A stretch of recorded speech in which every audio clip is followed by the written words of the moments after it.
Hello friends, आज हम पढ़ने जा रहे हैं गुट निरपेक्षता।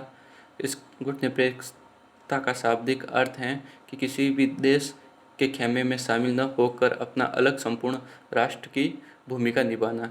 इस गुट निरपेक्षता के जनक कहे जाते हैं पंडित जवाहरलाल नेहरू जी, जिन्होंने द्वितीय विश्व युद्ध की समाप्ति के बाद किसी भी संपूर्ण देश में सैनिक सहायता न कर अपना अलग राष्ट्र के निर्माण में सहयोग देने देने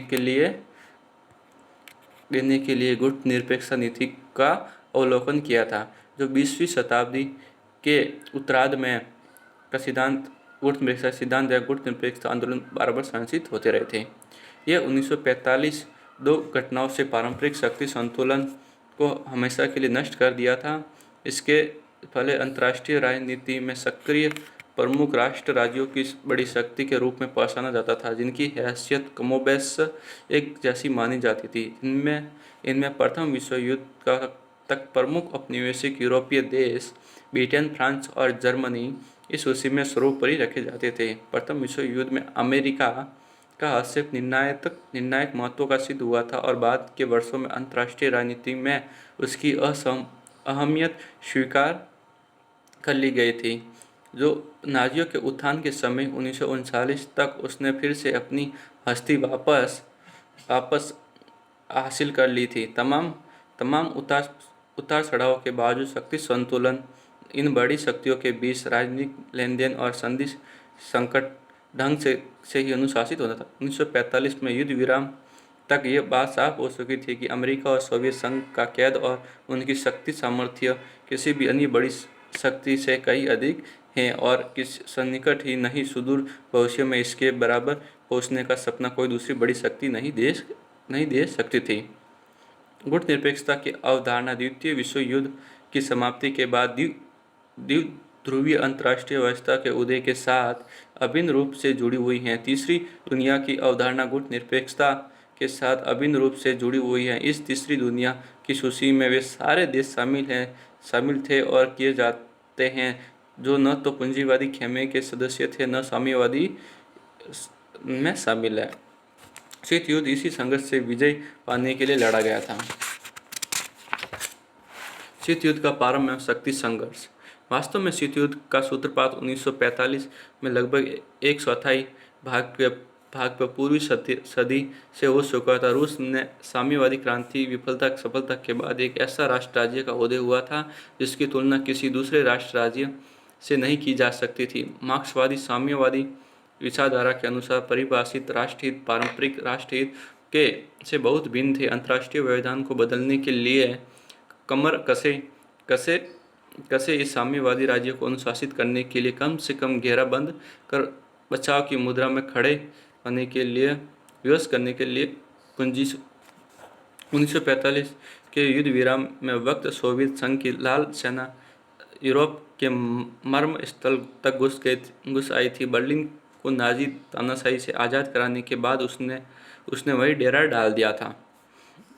मार्शल प्लान नामक अभियान शुरू किया गया था जो गुट निरपेक्षता के लिए रूसी सबसे बेखबर न थे। सबसे पहला उनका प्रयत्न यह रहा कि अमेरिका यूरोपीय प्रभाव को आर्थिक अथवा सांस्कृतिक अपने प्रभाव क्षेत्र में प्रवेश न करने दे। इसका नतीजा यह हुआ कि कुछ ही महीनों में बर्लिन के शहर के बीचों बीच एक ऐसी अदृश्य सीमा रेखा खींच दी गई जिसके आर पार जाना सहज न था। ब्रिटिश प्रधानमंत्री विंस्टन चर्चिल ने बहुत सटीक टिप्पणी करते हुए उसे एक लोहे के पर्दे आयरन कर्टन का नाम दिया था। सबसे पहले उत्तर अटलांटिक संधि संगठन नाटो को इस काम के लिए तैनात किया गया और फिर शीघ्र ही मध्य यूरोपीय संधि संगठन सेंटो की व्यवस्था की गई, जो दक्षिण पूर्व एशिया में ही एक ऐसा ही क्षेत्रीय संगठन बनाया गया जिसे सीएटो नाम से जाना जाता है। सोवियत संघ ने पश्चिमी पूंजीवादी घेराबंदी का सामना करने के लिए सहयोगी साम्यवादी राष्ट्रों का सैनिक संगठन आरंभ किया। इनमें वार्सा संधि सबसे उल्लेखनीय है, जो गुट निरपेक्षता के सिद्धांत को प्रतिपादन करती है। तत्कालीन अमेरिका विदेश मंत्री जॉन फॉस्टर डलेस ने तेवर बेहद जुझारू थे। उन्होंने खम ठोक कर यह घोषणा की कि जो हमारे साथ नहीं हैं वे हमारे विरुद्ध हैं, अर्थात अमेरिका का शत्रु। कुछ ऐसी ही मुद्रा स्टालिन के कार्यकाल में सोवियत संघ की भी थी। दुनिया का जो भी देश खुला साम्यवादी खेमे के साथ खड़ा होकर समर्थन देने को तैयार नहीं था, पूंजीपतियों का दलाल और साम्राज्यवादियों को बगल बच्चा का बदनाम किया जाता था। नवोदित राष्ट्रों के लिए 1945 के बाद के वर्ष बेहद तनाव भरे थे। गुटनिरपेक्षता का अंतर्राष्ट्रीय पटल पर उदय। गुटनिरपेक्षता विषयक सोच इस पृष्ठभूमि में जन्मा और विकसित हुआ। भारत के पहले प्रधानमंत्री पंडित नेहरू ने पहले अंतर्राष्ट्रीय समुदाय का ध्यान इस ओर आकर्षित किया कि 1946 में गठित अंतरिम सरकार के मुखिया के रूप में भाषण देने हुए उन्होंने स्पष्ट किया कि जहां तक संभव होगा हमारा प्रयत्न ऐसी शक्ति संगठनों से अलग थलग रहने का होगा जिनके कारण अतीत में युद्धों का विस्फोट हुआ है और भविष्य में भी जिनके कारण सर्वनाश टकराव की संभावना बढ़ती हैं, क्योंकि हमारा देश 1947 के बाद आज़ादी मिली थी और यदि किसी भी देश के खेमे में आंतरिक सैनिक संगठन की सहायता करता तो हमारी स्थिति और भी कमज़ोर हो जाती थी। इसलिए पंडित जवाहरलाल नेहरू जी ने किसी भी देश की आर्थिक सहायता न कर एक अपना अलग संपूर्ण राष्ट्र में सहभागिता निभाई थी, जिसमें पंडित जवाहरलाल नेहरू जी ने गुट निरपेक्षता नीति का अनुपालन किया गया था, क्योंकि इसके लिए किसी भी देश या राष्ट्र के खेमे में अपनी हस्तक्षेप की नीति नहीं करेगा तथा वह अपना अलग संपूर्ण राष्ट्र में ही नीति का प्रतिपालन करेगा। इसके आउटसाइड द कंटेस्ट नेहरू की इस दूरदृष्टि का स्वागत अनेक दूसरे अफ्रीकी एशिया देशों ने भी किया था, क्योंकि गुट निरपेक्ष नीति का प्रतिपादन सर्वप्रथम भारत ने किया था। उसके बाद में भी अफ्रीकी देशों ने भी इसी गुट निरपेक्षता नीति का प्रतिपादन कर अपने देश या खेमे को अलग राष्ट्र का प्रतिपादन किया गया था। इसके मुताबिक ये हुआ कि किसी भी देश ने अमेरिका और सोवियत संघ में शामिल न होकर अपना अलग संपूर्ण राष्ट्र का प्रतिपादन किया गया था, जिसमें उनकी आर्थिक स्थिति न होकर अपनी स्थिति को सुधारने का एक बार मौका मिला। गुट निरपेक्षता को बदनाम कर खारिज करने का प्रयत्न दोनों ही महाशक्तियों ने आरंभ के वर्षों के समान रूप से किया गया था। अमेरिका और रूस दोनों को यह लगता रहा कि ये मौका परस्ती और दोनों ही खेमों को बराबर दुनिया बनाकर फायदा उठाने के अंतिश से चतुराई हैं। भारतीय विद्वान डॉक्टर M.S. राजन ने गुट निरपेक्षता का गहरा अध्ययन किया है और विश्व इतिहास के संदर्भ में इसका मूल्यांकन करने का प्रयत्न भी उनकी राय में गुट निरपेक्षता के जन्म के लिए निम्नलिखित कारण जिम्मेदार है। द्वितीय विश्व युद्ध के बाद जो द्विध्रुवीय अंतर्राष्ट्रीय व्यवस्था प्रकट हुई उसे प्रमुख नवोदित एशियाई देशों ने अपने राष्ट्र हित के प्रतिकूल समझा। उन्हें यह बात महसूस होती रही कि सैनिक संगठन और एक महाशक्ति द्वारा दूसरे की घेराबंदी के प्रयत्न उनके अपने आर्थिक विकास और राष्ट्र निर्माण की महत्वाकांक्षी नुकसानदायक साबित हो गए। अफ्रीकी एशियाई बिरादरी के देश अंतर्राष्ट्रीय राजनीति में सक्रिय होने से को बेचैन थे। अधिकांश नवोदित राष्ट्र बहुलवादी सांस्कृतिक उत्तराधिकारी हैं। भारत और भारत जैसे अन्य देशों को यह भी लगता है कि गुट निरपेक्षता का मार्ग छोड़ते ही राष्ट्रीय सुरक्षा के लिए भयंकर जोखिम पैदा हो सकता है। गुट निरपेक्षता देशों का मानना था कि यह नीति संकीर्ण स्वार्थ साधन की नहीं बल्कि सामूहिक राष्ट्र हित वाली थी। नस्लवाद, उपनिवेशवाद और साम्राज्यवाद का विरोध करने के साथ साथ अफ्रो एशियाई भाईचारा बढ़ाने की क्षमता गुट निरपेक्षता में साफ नजर आती थी। गुट निरपेक्ष विचारधारा का विकास जो 1947 में जिस समय भारत आज़ाद हुआ था, औपनिवेशिक दासता से छुटकारा पा चुके देश गिने चुने थे। इंडोनेशिया को डच प्रभुत्व से छुटकारा 1945 में मिला था और चीन में माओवादी क्रांति 1949 में सफल हुई थी। नए चीन का उदय इस सत्ता परिवर्तन के साथ ही हुआ। जापानियों के दक्षिण पूर्व एशिया ने सैनिक अभियान में यूरोपीय शक्तियों को तो उखाड़ दिया था। यह विभिन्न देशों को आज़ादी दिलाने के बाद भी अपना आधिपत्य स्थापित करने के उसके प्रयत्नों के आज़ादी 1945 में जापान की पराजय के बाद ही म्यांमार और हिंद चीन में स्वाधीनता दृष्टि घोषित हुई थी। बहरहाल आरंभ के वर्षों में 1947 से लेकर 1956 से 55 में गुट निरपेक्षता आंदोलन बिरादरी के रूप में पहचाना जाता रहा था। क्रमश अन्य देशों के आज़ाद होने के साथ इस मंडली के सदस्यों की संख्या बढ़ती गई और गुट निरपेक्ष शिखर सम्मेलन का आयोजन पूर्व यूगोस्लाविया की राजधानी बेलग्रेड में 1961 में किया गया था। इस शिखर सम्मेलन में गुट निरपेक्षता बिरादरी के अंतर्विरोध सतह पर आ गए थे।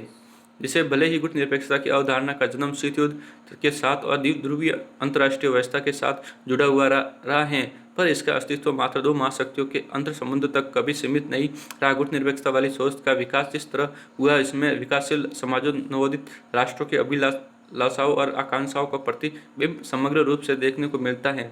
जो बात आरंभ से अब तक एक जैसी रही है कि वह गुटनिरपेक्ष देशों का अपनी स्वायत्ता और स्वाधीनता बचाए रखने का हट है। गुटनिरपेक्षता काल में भारतीय विदेश नीति, ये सुझाना तर्कसंगत है। गुटनिरपेक्षता आंदोलन में विख्यात होने से पहले ही अफ्रो एशियाई एकता और भाईचारा गुटनिरपेक्षता की अवधारणाओं को आगे बढ़ाते रहे थे। जिस बात की शुरुआत नई दिल्ली में आयोजित एशियाई सम्मेलन 1947 में हुई थी, उसे इंडोनेशिया की राजधानी में संपन्न बांडुंग शिखर सम्मेलन 1955 में आगे बढ़ाया। दिल्ली में बांडुंग तक के सफर में अनेक महत्वपूर्ण पड़ाव आए थे। भारत और चीन के बीच पंचशील समझौता था, एक दूसरे के क्षेत्रीय अखंडता और संप्रभुता की प्रतिष्ठा। ये पंचशील समझौते के मुताबिक भारत और चीन के मध्य हुआ था। एक दूसरे पर आक्रमण न करने का वादा किया गया था। पंचशील समझौते के अंतर्गत एक दूसरे के आंतरिक मामलों में हस्तक्षेप न करने की प्रतिज्ञा, समानता और परस्पर लाभ के लिए क्रियाशील रहने का संकल्प, अंतर्राष्ट्रीय संबंधों में शांतिपूर्ण सहअस्तित्व को स्वीकार करना। इस समय चीन ने क्रांतिकारी तख्ता पलट के बाद तिब्बत को मुक्त कराने की घोषणा की थी। 1950 से तभी से भारत और चीन के बीच राजनीतिक संबंध तनावग्रस्त होने लगे थे। हिमालय सीमांत पर सीमा निर्धारण को लेकर ही दोनों पक्षों के बीच विवाद चल रहा था। जनवादी चीन इस समय तक संयुक्त राष्ट्र का संघ का सदस्य नहीं था। गुप्त सुरक्षा परिषद में जिस सदस्य का दावा यह करता था, पर उस पर अमेरिका पर मित्र राष्ट्रवादी चीन ताइवान कब्जा किए बैठा था। 1956 में सोवियत नेताओं बुल्गारिन तथा खुश्चेव ने भारत का दौरा किया। यहाँ उनका बड़ी गर्मजोशी से स्वागत किया गया। इसके पहले ही बदले अंतर्राष्ट्रीय परिदृश्य का यथार्थवादी मूल्यांकन सोवियत नेताओं ने सुरक्षा परिषद में कश्मीर विवाद के संदर्भ में भारत के पक्ष में अपने विशेषाधिकार वीटो का प्रयोग किया था। वे यह बात भी स्पष्ट कर चुके थे कि भारी उद्योग की स्थापना के लिए वे भारत को जरूरी तकनीकी सहायता देने के लिए तैयार हैं। गुटनिरपेक्ष भारत के आचरण ने सोवियत नेताओं को इस बारे में आश्वस्त कर दिया था कि भारत उनके विरुद्ध नहीं है, जबकि डैलेस के प्रभाव में अमेरिका अभी गुटनिरपेक्ष भारत के रवैये के प्रति आशंकित ही रहता था। शिखर सम्मेलन 1983 तत्कालीन परमाणु निःशक्तिकरण की मांग करने के साथ साथ फिर एक बार अंतर्राष्ट्रीय वित्तीय व्यवस्था की समतापूर्ण बनाने के लिए राजनीतिक दबाव बनाने का प्रयत्न किया गया। गुटनिरपेक्षता का आकलन, गुटनिरपेक्षता के मूल्यांकन हेतु एक बार फिर इतिहास के पन्ने पलटने की जरूरत है। शीत युद्ध के युग कई ऐसे संकट उत्पन्न हुए जिनके समाधान में गुटनिरपेक्ष देशों ने सार्थक भूमिका निभाई और गुटनिरपेक्ष आंदोलन ने अपना महत्व प्रमाणित किया। 1956 का सुएज संकट और 1960 से 1963 के बीच का कांगो में लड़ा गया गृह युद्ध विशेष रूप से उल्लेखनीय है। 1954 में जेनेवा समझौते द्वारा युद्ध विराम लागू किया गया और वियतनाम का विभाजन किया गया था। महाशक्तियों के साथ ही बहुत जल्द ही यह नियंत्रण मंडल निरर्थक सिद्ध हो गया। इसका कारण यह नहीं था कि गुटनिरपेक्षता बेईमानी हो गई थी। 2020 में गुटनिरपेक्ष देशों के ऊपर यह आक्षेप भी लगाया जाता रहा कि अंतर्राष्ट्रीय संकटों के निवारण के लिए उनकी मध्यस्थता हमेशा निष्पक्ष नहीं रही है। 1956 में जहां एक और उन्होंने सुएज प्रसंग में इजराइल, फ्रांस, ब्रिटेन और अमेरिका को कटघरे से खड़ा कर दिया, तो उसी वक्त हंगरी में सुधारवादी इमरेन नागी की सरकार को अपदस्थ करने तोपों के बल पर प्रभुत्व देश में थे। 1968 में चेकोस्लोवाकिया में भी देखने को मिला है। उस वक्त सोवियत नेता ब्रेजनेव ने जिस ब्रेजनेव सिद्धांत का प्रतिपादन किया, उसके अनुसार पूर्वी यूरोप में सहयोगी साम्यवादी देशों की स्थिति उपग्रह जैसी थी। शीत युद्ध या गुटनिरपेक्षता, क्यूबाई मिसाइल संकट 1962। शीत युद्ध की सबसे जोखिम भरी घड़ी थी। सौभाग्यवंश दोनों ही महाशक्तियां एक साथ परमाणु सर्वनाश के कगार पर पहुंचने के बाद पीछे लौट सकी। यह एक महज सहयोग ही था। इसके बाद दोनों ही पक्षों ने इस बात की जरूर समझ ली कि संबंधों को इस सीमा तक नहीं बिगड़ने दिया जा सकता। हर हालत में संवाद जारी रखना जरूरी है। अमेरिका और सोवियत संघ के बीच किसी भी गलतफहमी को दूर करने के लिए हॉटलाइन की व्यवस्था इस संकट के बाद ही लागू की गई। जाहिर है, इस सीधे संपर्क के बाद गुटनिरपेक्ष मध्यस्थता की गुंजाइश कम है। 1962 के चीन के साथ सीमा विवाद के बाद भारत की उपस्थिति पर जिक्र ऊपर किया गया था। 1965 में रक्त रंजित उथल पुथल के बाद सुकर्णो को इंडोनेशिया में गद्दी छोड़नी पड़ी थी। ठीक इसी पहले 1963-64 में इंडोनेशिया की सरकार को उस देश की साम्यवादी पार्टी का तनाव बहुत बड़ा हुआ था। 1965 में वियतनाम युद्ध में उफान आया और राष्ट्रपति कैनेडा के उत्तराधिकारी जॉनसन ने सैनिक हस्तक्षेप की गति तेज करने वाली एक्सेलरेशन की नीति का अपनाया। 1968 तक पहुंचते पहुंचते लगभग 5 लाख अमेरिकी सैनिक दक्षिण वियतनाम में मोर्चे पर तैनात किए जा चुके थे। अंतर्राष्ट्रीय राजनीति के विद्वान इस तनाव शैथिल्य के लिए एक फ्रांसीसी शब्द देतांत का प्रयोग करते हैं। जहां एक और माओवादी चीन में महान सांस्कृतिक क्रांति का सूत्रपात किया गया था, मार्शल लिन पियाओ ने विश्व भर के गांवों का आह्वान शहरों की घेराबंदी के लिए किया गया था। पूर्वी यूरोप का बदलता रूप। 1980 के दशक तक यह बात स्पष्ट हो चुकी थी कि यूरोप का विभाजन अब देर तक नहीं जारी रह सकता। वर्षों की समृद्धि और शांति व सुव्यवस्था ने फ्रांस और जर्मनी के मन में एक दूसरे के प्रति असुरक्षा और आशंका का भाव समाप्त कर दिया। विली ब्रांट जैसे साहसिक नेताओं ने पूर्व के साथ संवाद शुरू करने की पहल की थी। 1968 में भले चेकोस्लोवाकिया की बगावत आसानी से दबाई कुचली जा सकती थी, यूगोस्लावियाई लेखक महाविलोनो जिलास ने अपनी पुस्तक दी न्यू क्लास में इसका जिक्र वर्षों पहले कर दिया था। साम्यवादी पार्टी के सदस्य श्रेष्ठी शासक वर्ग के लिए नोमेनक्लेचुरा शब्द का प्रयोग किया गया था। मेंडल, स्टॉर्म और पास्तरनाक से शुरू होने वाली यह सूची बहुत लंबी है और इसमें सोल्जेनित्सन और सखारोव शामिल हैं। जब मिखाइल गोर्बाचोव ने सत्ता संभाली तो उन्होंने साफगोई, ग्लासनोस्त एवं पेरेस्ट्रोइका की नीति अपनाने की घोषणा की थी। 1990 में इन सब घटनाओं को उत्साहित जर्मनी के नागरिकों ने बर्लिन शहर को विभाजन करने वाली दीवार ढा दी थी। विश्व भर में दर्शकों ने अपने टेलीविजन के पर्दे पर वे दृश्य देखे जिनमें बर्लिन की दीवार तोड़ने के साथ साथ साम्यवादी देशों में अब तक पदासीन नेताओं की मूर्तियां को भी धूल चटाई जा रही थी। गुप्त शीत युद्ध के पश्चात गुप्त निरपेक्षता। हमारी समझ में ये सवाल उठाना निरर्थक है क्योंकि ऊपर कहा जा चुका है कि भले ही गुप्त निरपेक्षता की अवधारणा का जन्म शीत युद्ध के साथ और ध्रुवीय अंतर्राष्ट्रीय व्यवस्था के साथ जुड़ा हुआ है, पर इसका अस्तित्व मात्र 2 महाशक्तियों के अंतर संबंधों का कभी सीमित नहीं रहा। गुप्त निरपेक्षता वाली सोच का विकास इस तरह हुआ जिसमें विकासशील समाजों, नवोदित राष्ट्रों की अभिलाषाओं और आकांक्षाओं का प्रतिबिंब समग्र रूप से देखने को मिलता है। जो इस बात से आरंभ अब तक एक जैसी रही है, वह गुप्त निरपेक्ष देशों को रोकने का प्रयत्न भर नहीं बल्कि सभी तरह की विषमता और उत्पीड़न के विरुद्ध जुझारू एकता दर्शा कर कारगर कदम उठाना रहता है। अंत यह कहना गलत होगा कि शीत युद्ध की समाप्ति के बाद गुप्त निरपेक्षता आंदोलन करने के लिए धरने को कुछ बचा ही नहीं है। हकीकत तो यह है कि 21 शताब्दी के पहले चरण में ऐसी जटिल चुनौतियां उभर रही हैं जिनके मुकाबले के लिए गुप्त निरपेक्षता देशों को सचेत और सतर्क रहने की जरूरत है पहले से ही कई अधिक महसूस होने लगी थी। मानवाधिकारों की रक्षा हो अथवा अंतर्राष्ट्रीय आतंकवाद के विरुद्ध संयुक्त मोर्चा, पर्यावरण का संरक्षण हो या आधुनिकतम टेक्नोलॉजी का समता पोषक प्रसार करने में प्रत्येक की सफलता गुप्त निरपेक्ष आंदोलन की सक्रियता पर निर्भर नजर आती है। इस प्रकार हमारा गुप्त निरपेक्षता लेसन कंप्लीट होता है, क्योंकि गुप्त निरपेक्षता के मुताबिक ही हम अलग राष्ट्र खेमे में रहते हैं। धन्यवाद।